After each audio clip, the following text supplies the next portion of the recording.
قال تعالى في كتابه الكريم: بسم الله الرحمن الرحيم. يوم تجد كل نفس ما عملت من خير محضرا وما عملت من سوء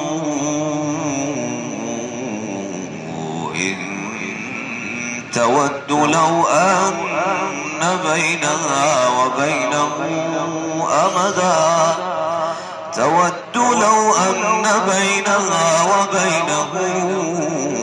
أمدا بعيدا.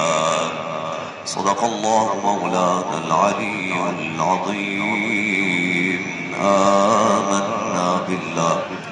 طيب وأفواهكم بذكر الصلاة على محمد وآل محمد.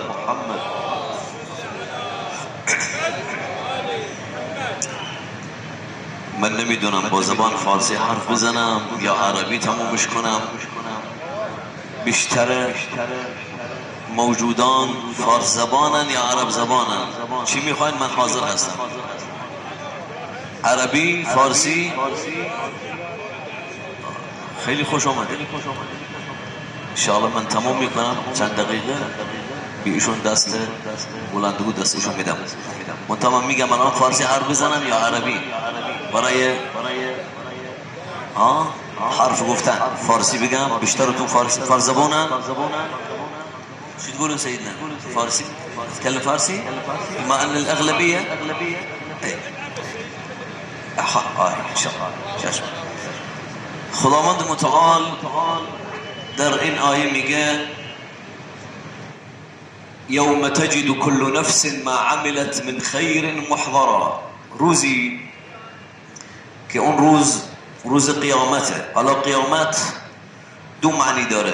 در عرض شود خدمتتون روایات اهل بیت علیهم السلام داریم قیامت به معنای قیام قائم. حضرت مهدی صلوات الله و سلامه علیه که به ظهور میان بیش میگن قیامت. قیامت دیگه داریم که قیامت کبراست، که روز قیامتی که مردم حشر میشن برای آخرت، که گروهی به جهنم میرن، گروهی به بهشت. فریق فی الجنة و فریق فی السعیر. اعمالی که انسان تقدیم میکنه در این دنیا، در اون عالم، هر کاری که در این دنیا انجام میده، خیر باشه بد باشه، در اون دنیا هم یا در اون عالم میبیند کارهای خودش رو به شکل جزا، به شکل عاقبت. چه عاقبت به خیر باشه، چه عاقبت به خدای نکرده عاقبت به شر. حالا موالیان داریم در روایت که انسان روز قیامت اعمال خودش در این دنیا، اعمال مرکزی و رئیسی خودش در این دنیا چی هست؟ نماز هست، روزه هست، حج هست، زکات هست و اعمال خیریه دیگه، اعمال حسنه. اینکه شما کسی باشه که نیاز به کمکت باشه، کمکش میکنی. نیاز داره به رفع ظلم ازش باشه، رفع ظلم ازش میکنی. با حق وای میستی، با باطل وای نمیستی. اینا. ولی مهمترین کار دنیا این هست که ولایت اهل بیت است. ولایت اولیاء الله، موالات اولیاء خدا. و موالات اولیاء خدا متوقف بر این که براءت از دشمنان خدا باشه. یعنی خدای متعال از ما قبول نمیکنه. همین زیارتی که شما انجام میدید به اهل بیت علیهم السلام خیلی ثواب داره. این زیارت از شما قبول نمیشه اگر خدای نکرده از دشمنان خدا براءت نداشته باشید. انسان به امیر المؤمنین ولایت داشته باشه ولی از معاویه و یزید و اینا براءت نداشته باشه مشکله. باید براءت داشته باشه. این شخصی اومد پیش امام صادق علیه السلام میگه ان رجلا من شیعتکم، یه مردی از شیعیان شما، یدعی المودت لکم، ادعا میکنه که چیه؟ که موالات داره به شما، ولكنه يضعف عن البراءة من عدوكم، ولی اون ضعف داره از براءت از دشمنان شما. این حالش چیه؟ حضرت میگه کذب من زعم انه من شیعتنا، دروغ میگوید هر کس ادعا بکنه که از شیعیان ما هست، ولكنه يضعف عن البراءة من عدونا، ولی از دشمنان ما، براءت از دشمنان ما ضعف میکنه. نباید. بالاخره ولایت مهمه. ولایت قائمه بر چیه؟ بر براءته. حالا حدیث میگه انسان وقتی که این اعمال خوب انجام میده، نماز و اینا الی آخری، ولایت هم داره. ولایت چی میکنه برای انسان؟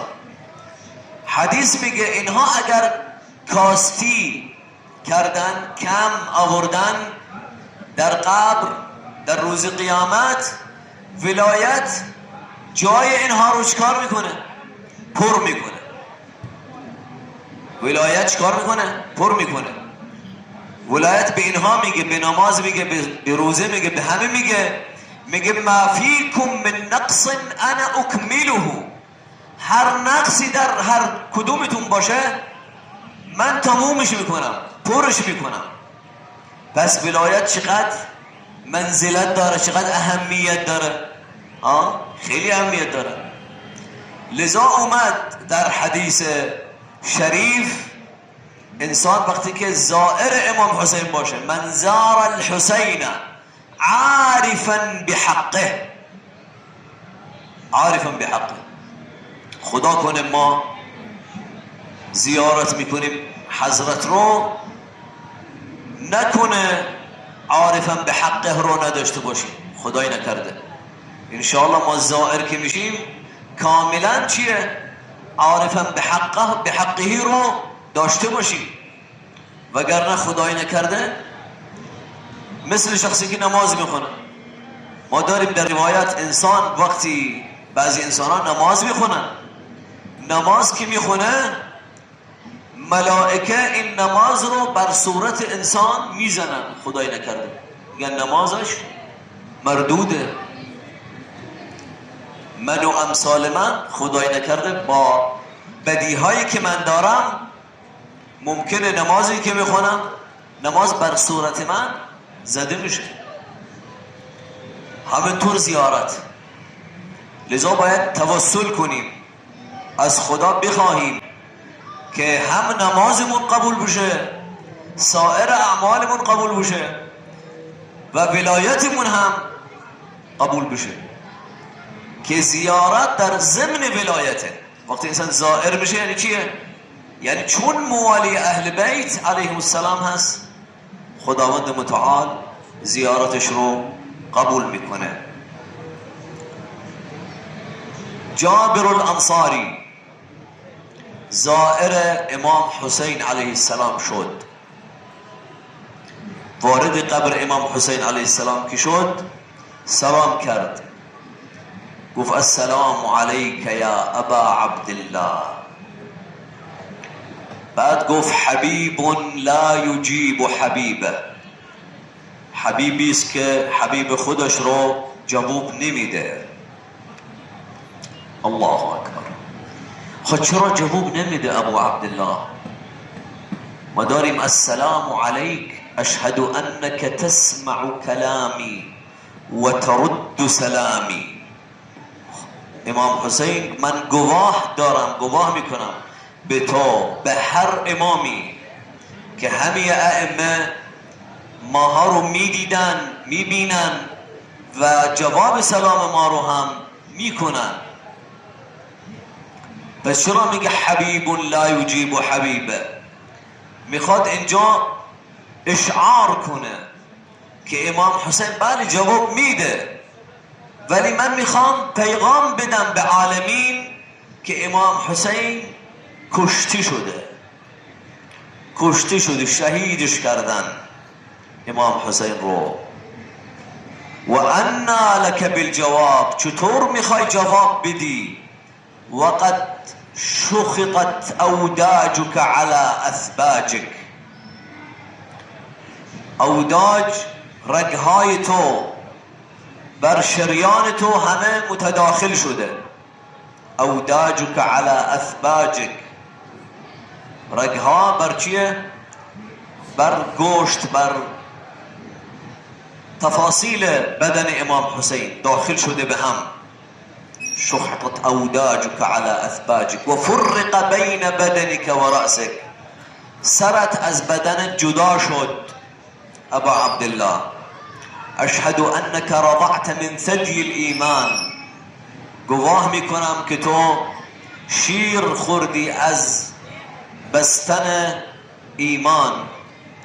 و فطمت من ثدي الاسلام، و فطمت بالاسلام، از اسلام هم سر خاتمت تو که مسلمون هستی، بالاخره سر اسلام تو هستی، اصل اسلام و ایمان خودت هستی ابا عبدالله.